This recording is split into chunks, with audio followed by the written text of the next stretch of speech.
Quand j'étais enfant, pasteur, et je ne fais que commencer. Et en regardant en arrière, avec du recul, je vois que j'ai toujours eu de l'initiative dans ce que je fais. Et je pense que, comme Dale Carnegie, Napoleon Hill appellerait cela de l'esprit d'entreprise.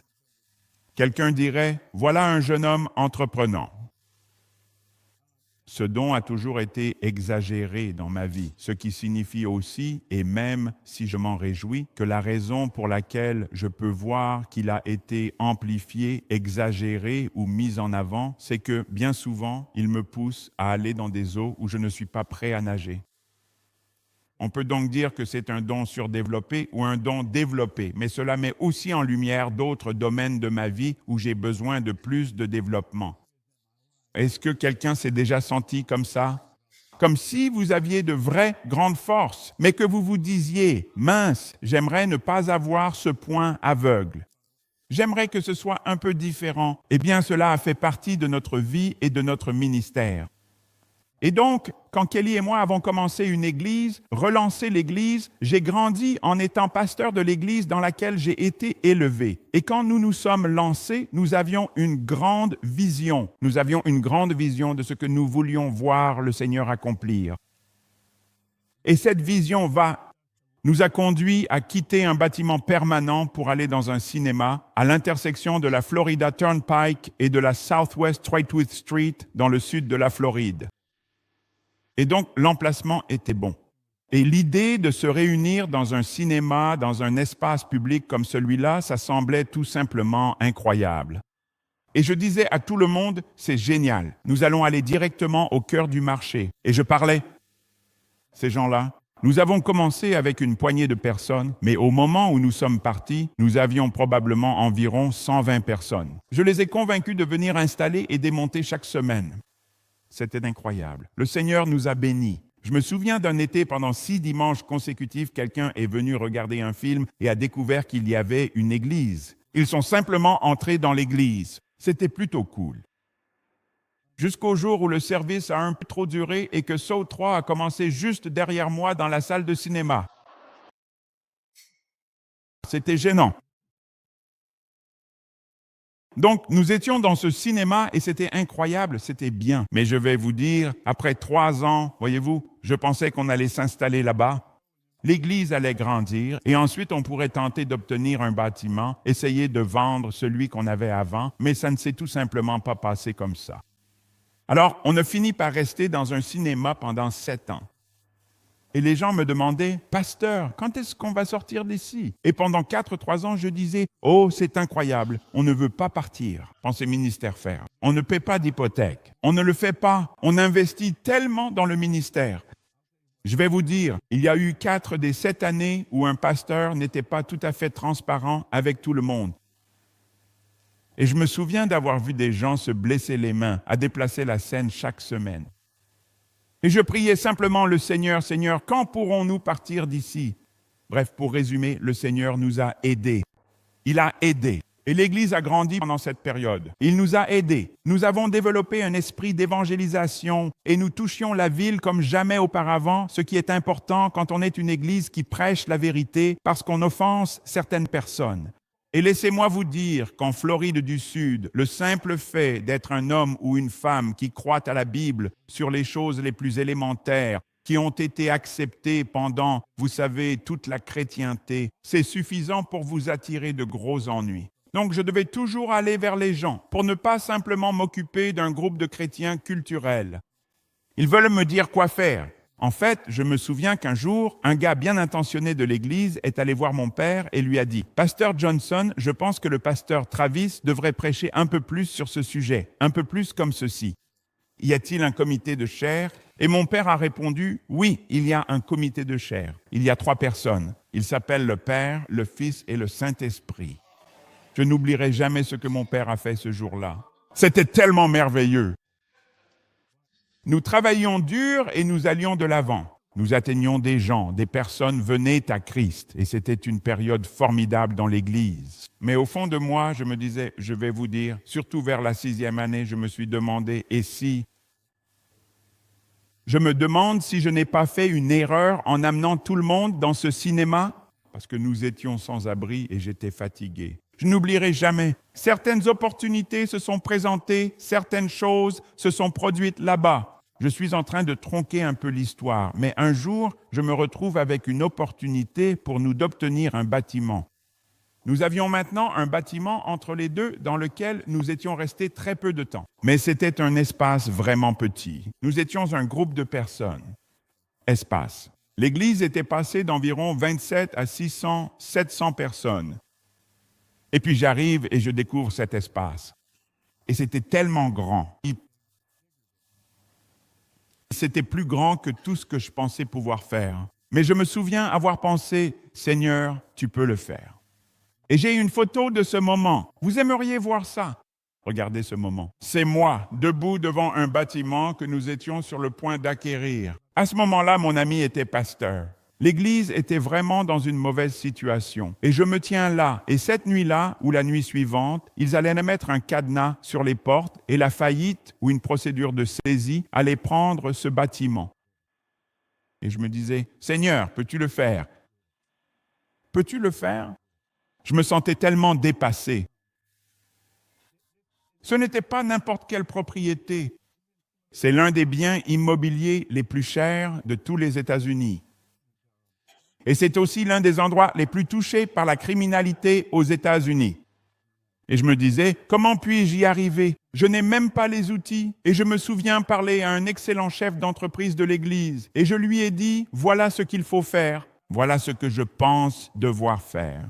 Mais je ne sais pas comment faire. Et la vérité, c'est que seul moi pouvais le faire. Il y avait des choses que moi seul pouvais accomplir. Vous savez, on demande conseil, on fait toutes ces choses. Mais je devais évaluer le prix à payer dans ma vie. Et tu sais quoi? J'ai découvert qu'en fait, ça allait vraiment être, c'était vraiment. Vas-y, remets cette image à l'écran. En fait, ça allait être un véritable défi. Cela s'est avéré être la demande la plus intense sur mon temps en une année que j'ai jamais connue. Et c'est peut-être encore le cas aujourd'hui. Et j'ai dit, Seigneur, peux-tu le faire? Alors j'ai regardé un autre passage avec Nathan et son porteur d'armes, qui est un peu devenu un thème de vie, où Nathan regarde son porteur d'armes et lui dit, allons-y et provoquons les Philistins, peut-être. Le Seigneur nous aidera. J'étais en train de vivre un moment comme celui-là. C'est le genre de moment dont Samuel parle quand il érige l'Ébénézer. Car le Seigneur nous a aidés jusqu'à présent. Quand j'ai parlé à ce chef d'entreprise, il m'a dit, eh bien, vous savez, pasteur, c'est comme ça que ça fonctionne en réalité. On ne sait pas comment faire quelque chose, puis on le fait. Et ensuite, on sait comment le faire. Alors je me suis dit que le Seigneur pouvait nous aider. Vous savez comment le Seigneur nous a aidés? Il nous a aidés. Et vous voyez ce bâtiment? Dans cette petite église naissante qui passait d'un endroit à l'autre dans un cinéma, nos fidèles se plaignaient parce que leurs pieds restaient collés aux bonbons fondus sur le sol. Des gens venaient et disaient, on aime l'église, mais on ne veut pas mettre les enfants dans l'espace enfant parce que c'est trop sale dans un cinéma. Il y a une raison pour laquelle la moquette a beaucoup de motifs et que les lumières sont tamisées. Et puis, un peu plus tard, peut-être environ 1 an après, voici à quoi ressemblait ce bâtiment. Regardez ça.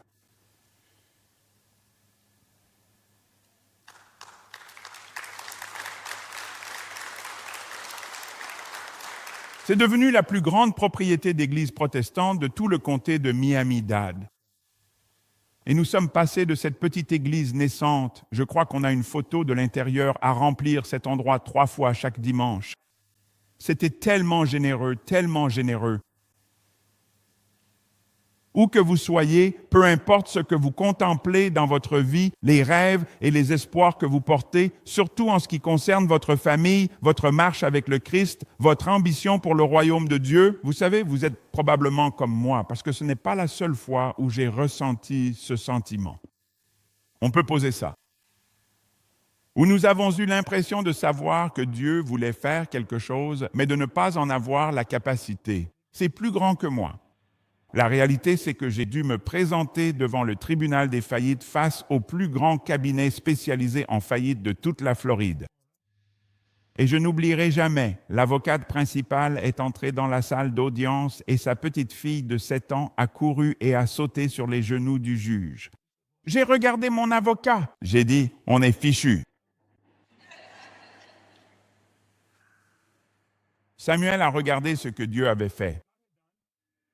Et il a dit, il y a beaucoup de choses que nous voulons accomplir là-dedans. Elles sont plus grandes que nous. Les Amalécites sont plus puissants que nous. Les Philistins sont plus puissants que nous. Notre situation, comparée à d'autres, est bien plus grande que nous. Cependant, jusqu'à présent, le Seigneur nous a aidés. Frères et sœurs de l'Église Pathway, en Jésus-Christ, mes amis, écoutez-moi. Si vous êtes en vie et que vous respirez, même si vous ne suivez pas Jésus, c'est le Seigneur qui vous a aidé à arriver jusqu'ici. Si vous suivez Jésus, mais que vous ne vous sentez pas complètement équipé pour la famille, la vie, les affaires, le travail, la santé et toutes ces choses, les défis relationnels qui accompagnent la vie, laissez-moi vous dire une chose, n'est-ce pas vrai? Jusqu'à présent, le Seigneur nous a aidés. Et l'Église Pathway, après plus de 70 ans, et les bonnes bénédictions de Dieu sur nous, génération après génération, et la faveur de Dieu sur nous en ce moment. Même si nous affrontons des géants, même si vous êtes entrés dans cet endroit en quête de Dieu, alors que vous avez des drames dans votre voiture, alors que vous avez des drames dans votre maison, alors que vous avez des difficultés dans votre corps et dans votre esprit, ne pouvons-nous pas dire aujourd'hui, jusqu'à présent, que le Seigneur nous a aidés? Amen. Amen.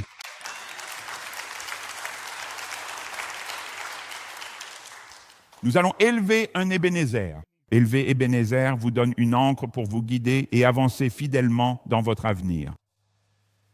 Un Ebenezer est un mémorial, c'est un autel. C'est un repère, c'est un rappel. La photo que je vous ai montrée où je me tiens là, les bras croisés, est drôle. Juste au moment où je m'apprêtais à la montrer, je me suis dit, oh, je me tiens exactement comme ça en ce moment. Vous êtes debout, vous vous souvenez. Vous faites face aux défis. Écoutez, trouvez-les. Les moments dans votre vie où Dieu s'est manifesté, où il a été fidèle, et élevez un Ebenezer pour vous rappeler ce que Dieu a fait dans votre vie. Mais pas seulement pour se souvenir de ce qu'il a fait dans le passé, mais aussi pour que nous puissions dire, si Dieu l'a fait dans le passé, il le refera à l'avenir. Parce que Jésus, il est le même, hier, aujourd'hui et pour toujours. Allez, encore une fois, bénissons Dieu pour cela. En regardant cela, élever un Ebenezer, qui l'a fait? C'était Samuel. Samuel était le dernier juge. Il était une figure de transition. C'était vraiment une personne assez incroyable. Rappelez-vous, sa mère priait dans le temple. Et elle pleurait devant Dieu parce qu'elle voulait un enfant. Vous vous souvenez de cela? Et elle pleurait si amèrement, criant tellement vers le Seigneur que le prêtre la regarda et dit, « Tu dois être ivre. » J'ai déjà vu des gens comme ça à l'église, à la fois ceux qui cherchaient Dieu avec amertume et ceux qui étaient ivres. Donc, je ne vais pas blâmer Élie d'avoir essayé de maintenir l'ordre dans l'église. Mais vraiment, elle cherchait Dieu. Alors elle dit, « Seigneur, si tu me donnes cet enfant, je te le rendrai. » Et puis, le petit Samuel est arrivé. Et sa mère a tenu cette promesse. Et il a été élevé dans la maison du Seigneur. Et un jour, alors qu'il grandissait, jeune leader, il était une jeune révolution de Jésus. Un révolutionnaire de Jésus en devenir. Bien sûr, il s'est passé quelque chose. Il devait grandir et agir. Jésus devait naître. Mais il était là, dans le temple, et il a entendu le Seigneur lui parler. Et il est allé voir Élie. Il a dit, « J'ai entendu le Seigneur me parler. Que dois-je faire? » Élie lui a dit, « Eh bien, quand il te parle, réponds-lui, dis-lui, « Hé, je m'appelle Samuel, ton serviteur écoute. » Et ainsi, Dieu commence cette relation avec Samuel. Dieu l'élève. Il n'est pas seulement juge, mais il est aussi prophète et il est prêtre. C'était vraiment quelqu'un d'exceptionnel. Il occupait vraiment beaucoup de rôles. Il était donc digne de confiance, avec de bons conseils. Les gens venaient le voir pour chercher une direction spirituelle, pastorale, mais il était aussi un général. Il commandait l'armée. Il avait une voix prophétique. J'ai découvert que bien souvent, lorsque j'utilise ma voix prophétique, il est difficile pour les gens d'accepter ma voix pastorale. Vous voyez ce que je veux dire? Chaque fois que Nathan pointe David du doigt et dit « C'est toi l'homme », David ne repart pas en se disant « J'aime vraiment Samuel » ou « J'aime vraiment Nathan ». Il se dit « Nathan m'a blessé ». Et donc, même dans le leadership pastoral de l'équipe de l'Église, je dois faire attention à ce qu'en dirigeant mon équipe, je puisse encore être leur pasteur. Samuel occupait de nombreux rôles. C'est une figure incroyable, vraiment exceptionnelle. Il a guidé Israël. Il les a dirigés. Et non seulement en tant que juge, mais il a aussi dirigé Israël au moment où Israël a commencé à être dirigé par des rois. Or, la plupart des dirigeants ont du mal à se placer sous la direction du prochain leader. Je l'ai vu de nombreuses fois. Quand un pasteur quitte son poste dans une église, reste dans l'église, et qu'un autre prend la parole, mais que l'ancien pasteur continue en réalité de diriger l'église. Parce que on a déjà vu ça. C'est difficile. Il y a aussi des parents qui sont comme ça. Comme si on n'arrêtait jamais d'éduquer son enfant comme s'il était petit, mais à un moment donné, il faut bien lâcher la flèche vers la cible. Samuel l'a fait. Samuel a su gérer l'onction de Samuel en tant que roi et aussi celle de David en tant que roi. Et cette transition a eu lieu après que le peuple ait réclamé. Il ne voulait plus être dirigé par des juges, mais voulait désormais être dirigé par des rois. Maintenant, je ne sais pas comment vous vous sentiriez à ce sujet, mais si quelqu'un rejetait ma direction, je pourrais dire « Eh bien, très bien, mais je m'en vais. » Salut, je pars, je m'en vais. D'une manière ou d'une autre, Samuel a su s'humilier devant ce que Dieu faisait à ce moment-là, même si ce n'était pas le plan de Dieu. Pour que cela se fasse de cette manière, Samuel a fait preuve de flexibilité et d'humilité, ce qui lui a permis de traverser cette période. Maintenant, nous allons voir ici dans 1 Samuel chapitre 7. Je ne vais pas m'étendre longuement là-dessus, mais nous voyons dans ce passage. C'est en fait Samuel qui a conduit Israël à la victoire sur les Philistins à Mitzpa par la prière et le sacrifice. Et il n'a pas attribué son succès à son leadership militaire, mais à Dieu. C'est pourquoi il a dressé une Ébenézer. C'est la raison pour laquelle il s'est arrêté et a construit cet autel. C'était un leader vraiment exceptionnel pour être capable de faire ces choses. Bien sûr, il a aussi confronté Samuel. Il a réprimandé Samuel pour sa désobéissance, pour son impatience à Gilgal, pour avoir épargné le roi Agag. Et Samuel déclara que Dieu l'avait rejeté comme roi. Puis, secrètement, discrètement, il alla oindre David. Il a su traverser tout cela. C'était un juge fidèle. La Bible nous fait savoir qu'il a continué à servir Israël avec intégrité. Et même si les choses prenaient une autre direction, il a continué à voyager en circuit pour juger les affaires d'Israël, du peuple, et aussi pour diriger spirituellement. Et il a fini par mourir à Rama. Il a été profondément pleuré par Israël. Ce n'était pas un homme rejeté. Ce n'était pas un juge rejeté, mais il a su diriger de cette manière. Et je crois que l'une des raisons était qu'il avait élevé une Ébenézer pour le Seigneur. Ce n'était pas à propos de lui. C'était à propos du plan de Dieu. Frères et sœurs, faites tout ce que vous pouvez pour faire avancer votre vie. Mais si Dieu vous donne la capacité de faire quoi que ce soit, alors rappelons-nous toujours à nous-mêmes, souvenons-nous toujours que toute chose bonne et parfaite que nous avons vient du Père d'en haut. C'est pourquoi je pense que nous devrions chacun élever une Ébenézer. En fait, alors que je prêche aujourd'hui, mon espoir serait que vous commenciez même à écrire les moments auxquels vous pouvez revenir et dire « Dans ma foi, c'est à ce moment-là que Dieu a fait quelque chose de puissant ». En fait, peut-être avez-vous besoin de repasser par l'endroit même où vous avez donné votre vie à Jésus. Peut-être avez-vous besoin de vous rappeler la fidélité de Dieu dans les moments où vous aviez désespérément besoin de lui. Nous ne faisons pas que passer outre ces choses. Je veux dire, nous avançons sans aucun doute, mais ne serait-ce qu'une seconde, n'oubliez pas l'œuvre de Dieu.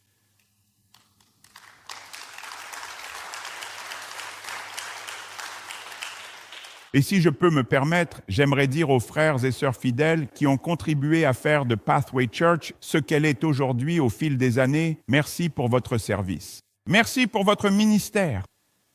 Vous n'êtes pas oubliés, vous êtes profondément honorés et nous remercions Dieu pour ce qu'il a accompli à travers vous.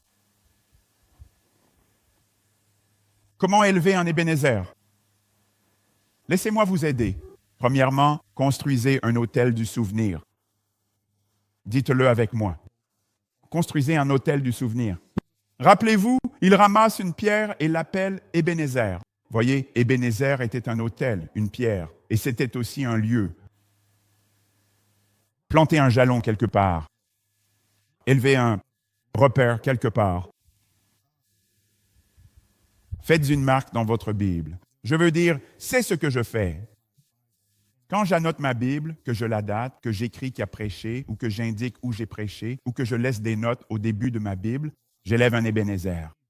J'ai transmis mon Ebenezer à mes enfants et à de jeunes hommes et femmes de l'Église, chez qui je vois que Dieu agit dans leur vie. Parce que je ne veux pas seulement me souvenir, mais je veux aussi qu'ils se souviennent de la fidélité de Dieu. Vous devez donc comprendre que lorsque vous élevez un Ebenezer, ce n'est pas seulement pour vous, mais aussi pour votre famille. C'est pour la génération suivante, pour de nombreuses générations. Parfois oui, parfois non. En fait, si Dieu a été fidèle dans votre famille, dans votre vie, partagez cette histoire avec vos enfants. Je regarde ma propre vie, je regarde notre propre formation, notre famille et ma marche spirituelle. Et de nombreuses vérités m'ont été transmises au sujet de la fidélité de Dieu, dans la vie de mes parents, dans la vie de leurs parents et dans la vie des parents de leurs parents. Et vous savez, je n'ai pas eu l'occasion de beaucoup fréquenter mes arrière-grands-parents, malheureusement. Et quand je l'ai fait, je n'étais pas assez âgé pour m'en souvenir. Mais ils ont été élevés comme Ebenezer dans ma vie, parce que Dieu s'est emparé d'eux et a changé toute la trajectoire de ma famille. Ma famille était très différente avant RP et Kelly May. C'était très différent avant WG et Lacey Roberts. C'était très différent de quand je suis retourné chez les McCoy, chez Ida, May et McCoy à Addison, en Alabama. C'était très différent avant qu'ils ne viennent à Christ. Mais Dieu a dressé un Ebenezer là où, même si je n'ai pas été sauvé à cause d'eux, j'ai été évangélisé grâce à eux. J'ai été élevé différemment grâce à eux. J'ai été épargné de bien des peines à cause d'eux. Nous n'avançons pas à partir de nos victoires sans dresser un Ebenezer, un monument de reconnaissance. Mettez-le dans votre dossier de favoris. Prenez cette photo de ce bébé pour lequel vous avez prié à l'hôpital, qui est un miracle et qui ne devrait pas être là aujourd'hui. Tu te souviens de la fidélité de Dieu, de la façon dont Dieu a sauvé ta petite fille de la leucémie. Et tu te souviens de la fidélité de Dieu à chaque étape du chemin. Tu sais quoi? Je ne méprise pas les moments où Kelly et moi ne pouvions pas nous permettre d'acheter à manger ou une voiture. On ne pouvait pas se le permettre, tu sais, on galérait, on vivait juste avec des nouilles ramen. Je ne méprise pas ces jours-là. Ce sont mes Ebenezer, là où Dieu nous a relevés et nous a aidés à traverser les défis de la vie. Ce n'est pas un témoignage. Ce n'est pas rendre témoignage à la fidélité de Dieu que de s'attribuer le mérite de ce qui se passe dans notre vie si nous oublions de reconnaître ce que Dieu a fait. Laissez-moi juste m'arrêter un instant et prendre un petit moment de louange et de témoignage. Est-ce que Dieu a été bon envers quelqu'un ici dans la maison aujourd'hui? Allez, encore un Ebenezer pour Jésus.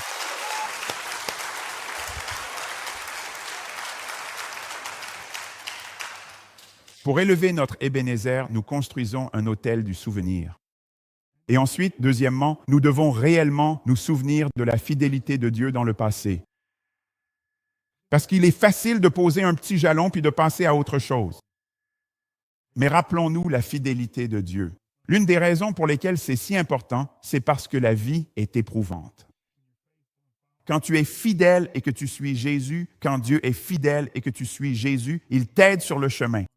Pourtant, il faut vraiment se souvenir parce que la vie va si vite et notre mémoire peut être si courte. Et puis, on peut aussi être assez centré sur nous-mêmes, n'est-ce pas? Dieu, pourquoi me fais-tu ça? Quelle vision étroite du plan de Dieu. Quelle vision limitée de la vie. Bien souvent, ce sont justement les difficultés permises par Dieu qui mènent au miracle de Dieu.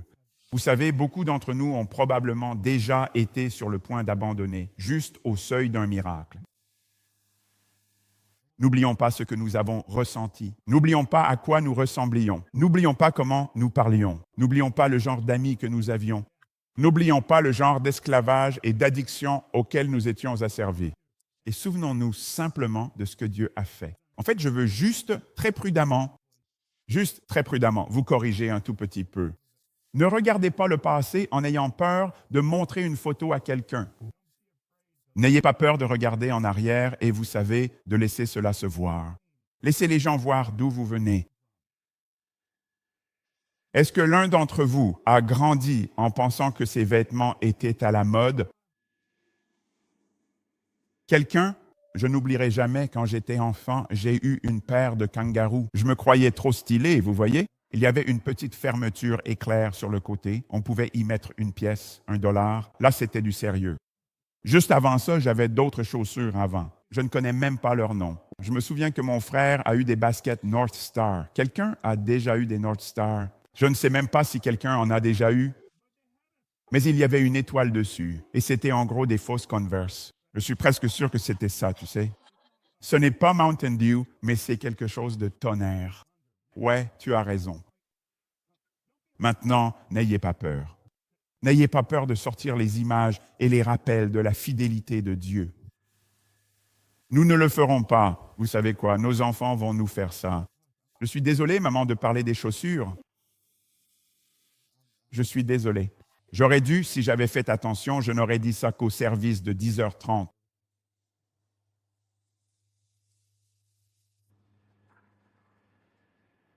Je remercie Dieu pour le sacrifice que mes parents ont fait, afin que je puisse aller à l'université et pour le travail qu'ils ont accompli, pour que nous puissions être pris en charge. Je ne l'ai vraiment compris qu'une fois devenu parent, tu sais. C'est devenu évident quand je suis devenu parent. Rappelons-nous simplement de la fidélité de Dieu. Érigez un autel du souvenir. Deuxièmement, souvenez-vous de la fidélité de Dieu dans le passé. Et troisièmement, rendez grâce à Dieu dans le présent. Et c'est probablement le plus important, car c'est dans le présent qu'il est difficile de remercier et de louer Dieu. Maintenant, je crois que si nous avons un besoin, nous devrions l'apporter au Seigneur. Et s'il y a des malades parmi vous, nous devrions venir devant l'autel de l'Église et prier. Nous allons ouvrir les autels à l'Église à chaque fois. Et parfois, il arrive que quelque chose se passe et que les autels ne soient pas ouverts, mais si vous avez un besoin, venez à l'autel, d'accord? Venez simplement à l'autel, car Dieu fait des miracles à l'autel lorsque nous le cherchons. Mais pendant que vous le cherchez, j'ai encore besoin que vous soyez reconnaissants pour ce que le Seigneur a fait.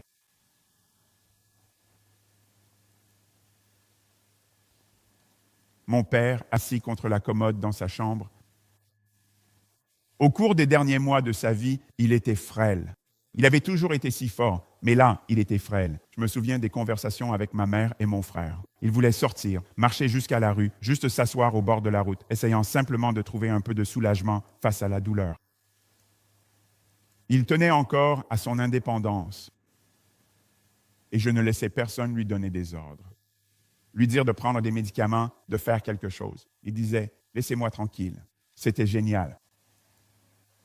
Il s'appuyait contre cette commode. Et il a dit, « Fils, je veux que chaque souffle qu'il me reste glorifie le Seigneur. » Alors qu'il priait pour la guérison.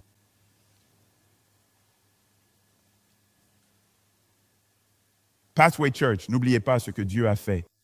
N'arrêtez pas de le chercher, mais ne manquez jamais, quelle que soit la situation dans laquelle vous vous trouvez, de rendre grâce à Dieu.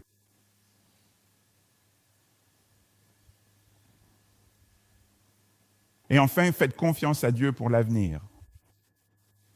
Je ne sais pas comment ça va se passer. Je ne sais pas comment tout cela va se terminer. Je ne sais pas.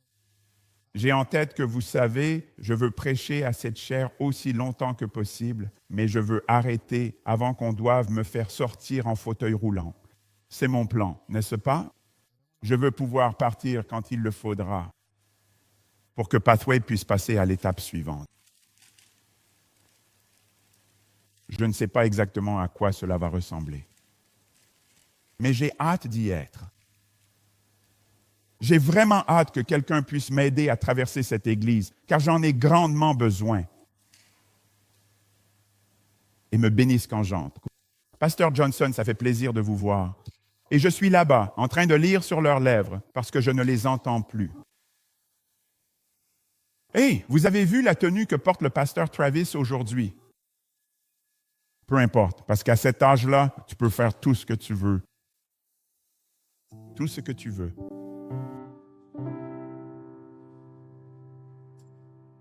Tu vois, tes épreuves, ce n'est pas seulement à propos de toi, à propos des personnes qui viendront après toi, à propos de toi, t'aider à aller jusqu'au bout de la course. Tu vas aller jusqu'au bout. Tu vas finir cette course. Est-ce que tu vas finir cette course? Comme Paul, vas-tu dire, j'ai combattu le bon combat et couru la bonne course? Mais je vais finir. Tu vois, je continue d'avancer. Si c'est ton cas, pourrais-tu simplement lever la main? Vas-y, lève la main. Je crois que beaucoup de personnes ici à l'église, beaucoup de personnes qui regardent en ce moment sont comme ça. Mais je veux que tu comprennes que les sommets et les vallées ne tournent pas uniquement autour de toi. Nous ne sommes pas la vedette du spectacle. Nous ne sommes qu'un personnage. Jésus est la vedette du spectacle. C'est un champion. Tu vois, David n'était pas le champion. Le Seigneur était un champion. Samuel a fait une grande chose quand il a construit son Ebenezer. Je veux te montrer encore une chose avant de finir. Pourriez-vous, s'il vous plaît, ouvrir vos Bibles au livre de 1 Samuel, spécifiquement au chapitre 30 et 29, ces deux chapitres importants, le chapitre 30 et le chapitre 29, pour notre étude d'aujourd'hui. On voit en fait David passer par cet endroit précis, allant combattre les féroces Amalécites, un peuple ennemi. Et il allait faire équipe. Il allait s'allier avec un roi philistin pour faire cela. Et en réalité, le roi philistin voulait que David l'aide, mais tous les généraux avaient peur de David parce que David était vraiment un dur à cuire.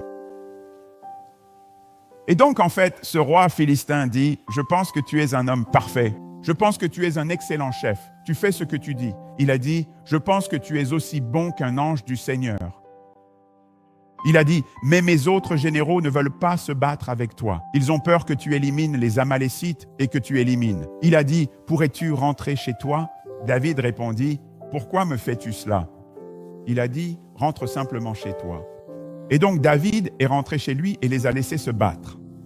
Quand David revient, une chose terrible et grave s'est produite. Lorsqu'il était parti aider les Philistins, les Amalécites avaient fait une razzia. Ils avaient attaqué Israël et avaient capturé les femmes, les fils et les filles d'Israël. En fait, si vous allez en Israël, il compare ce moment au 7 octobre. Il parle de Ziklag. Alors nous voyons que David a 29 ans, alors qu'il revient, il traverse ce lieu où Samuel avait créé, avait élevé un Ebenezer. Maintenant, ça ne le dit pas. Il s'est arrêté là et a prié. Il n'est pas dit qu'il a regardé l'autel, mais il est passé par le même endroit. Donc, si je peux laisser mon imagination vagabonder alors que David entre dans cette situation, j'ai juste envie de réfléchir. J'ai juste envie de réfléchir. D'accord? C'est juste Travis. Ce n'est pas la Bible. Je ne suis pas sous l'inspiration du Saint-Esprit en ce moment. Je prends juste un peu de liberté sur ce à quoi cela aurait pu ressembler. Alors qu'il passait, il a regardé et a vu l'autel que Samuel avait élevé. Et il s'est souvenu de la fidélité de Dieu à Mitzpah. Et il s'est dit, Si Dieu a pu nous délivrer des Philistins à Mitzpah, il peut nous délivrer des Amalécites à Tsiklag. Et je vais vous dire, ma foi s'est appuyée sur la foi de mes parents, sur la foi de mon frère, sur la foi de ma femme, sur la foi des parents de Kelly, sur la foi de mes grands-parents, sur votre foi, bien des fois. Et j'imagine simplement que David a fait la même chose. David revient et il voit ce qui est arrivé à Israël et à sa famille. Et c'était un moment décisif dans la vie de David. Il aurait pu perdre son royaume. Cela aurait pu être la fin d'Israël. Beaucoup de choses auraient pu arriver. Mais David, au lieu de cela, a dit, « Devons-nous y aller ?» Oui, nous devons y aller. Et ils l'ont poursuivi. Ils les ont poursuivis. 600 hommes les ont poursuivis. Ils arrivent à la rivière. Ils vont traverser la rivière. 200 ont été engagés pour traverser. Donc 400 sont partis. Ils ont tué l'ennemi toute la journée et toute la nuit et ont remporté une grande victoire. Écoutez ceci dans 1 Samuel 30, verset 18. Écoutez ceci. David a récupéré tout ce que les Amalécites avaient pris et il a sauvé ses 2 femmes. Et ça, c'est un sermon pour un autre jour concernant la partie des 2 femmes. Il ne manquait rien, ni petit ni grand, ni fils ni fille.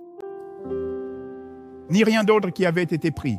David a tout ramené. Il a aussi récupéré tous les troupeaux et les hardes, et ses hommes les ont conduits devant les autres bêtes de bétail. Ce butin appartient à David, dirent-ils. Puis David retourna au torrent de Bessor et retrouva les 200 hommes qui avaient été laissés derrière parce qu'ils étaient trop épuisés pour l'accompagner. David aurait très bien pu dire « Vous vous êtes dégonflés, vous vous êtes fatigués, vous avez reculé, vous ne faites pas partie de cela. » En fait, la Bible dit qu'il est allé à la rencontre de David et de ses hommes, et David les a accueillis avec joie. Certains d'entre nous, aujourd'hui, dans cette nouvelle saison où nous entrons, verront de nouveaux venus arriver. D'autres personnes arrivent sans avoir payé le prix. J'ai ressenti cela en quittant le cinéma. Je me suis dit que ces gens arrivaient dans cet endroit agréable et confortable. Et je me disais, où étiez-vous quand on installait la scène? Où étiez-vous quand j'ai reçu ça? Un jour, sur une carte de contact, quelqu'un a écrit dans la section des requêtes de prière, « Que se passe-t-il avec le pasteur? » On dirait qu'un chien a mâchouillé sa chemise. J'avais envie de lui répondre, j'ai monté l'église tous les dimanches matins en transpirant et en travaillant avec ces rigolos. Pour que vous ayez le privilège de venir ici et de me critiquer, je te reprends au nom de Jésus. C'est ce que j'avais envie de faire. Et j'ai ressenti ça envers beaucoup de gens au cours de ma vie dans le ministère. Mais ce n'est pas la bonne attitude quand on élève un Ebenezer. Voici ce que David a dit. Ils l'ont accueilli avec joie, mais certains fauteurs de troubles parmi les hommes de David ont dit « Ils ne sont pas venus avec nous, alors ils n'ont droit à aucun butin. Nous avons tout récupéré. Donnez-leur leurs femmes et leurs enfants. Dites-leur de partir. » Mais David dit « Non, mes frères, ne soyez pas égoïstes avec ce que le Seigneur nous a donné. Il nous a protégés et nous a aidés à vaincre la bande de pillards qui nous a attaqués. » Je vais lire un autre passage ici. Un verset de plus qui va écouter. Quand on parle ainsi, on partage et on partage. Comme ceux qui partent au combat et ceux qui gardent le matériel recevront tous la bénédiction de Dieu. Quand nous dressons un Ebenezer, ce n'est pas seulement pour nous rappeler ce que Dieu a fait pour nous. Ce n'est pas seulement pour se souvenir de ce qu'il peut faire ou de ce qu'il fera, mais même après notre départ, les jeunes David passeront par là et diront « C'est la petite chapelle blanche. C'est cette petite église un peu délabrée de l'autre côté de la ville, où Dieu s'est manifesté et où le réveil a eu lieu avec une poignée de personnes. » Oh, je ne vais pas dans une église comme ça. Si tu ne vas pas dans une église comme ça, alors tu n'es pas dans une église avec la puissance du Saint-Esprit. Ce n'est pas le bâtiment, ce n'est pas l'endroit. Ce n'est pas le nombre de sites, ce n'est pas la conception de l'espace. C'est la puissance de Dieu qui agit en nous.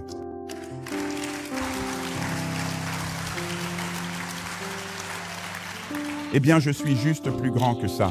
Écoutez, il y a beaucoup de gens qui sont trop grands pour que Dieu les utilise, mais il n'y a personne qui soit trop petit pour que Dieu l'utilise. Et si nous continuons simplement à nous le rappeler, que c'est Dieu qui a été fidèle envers nous, nous y arriverons. Et voici ce que je crois. Non seulement nous, mais aussi nos enfants, les enfants de nos enfants, et encore leurs enfants, dans un avenir lointain. Tu as peut-être commencé difficilement et tu es en train de te remettre de beaucoup de tes erreurs. Mais parce que tu as dressé un Ébenézer au cœur de ta grande épreuve, tes enfants vont vivre une expérience différente de la tienne. Ils vont être élevés dans la maison du Seigneur. Comme Samuel, nous allons donc voir l'œuvre de Dieu. Et je le crois que Dieu va faire cela pour nous. Je crois qu'il va aussi le faire pour toi.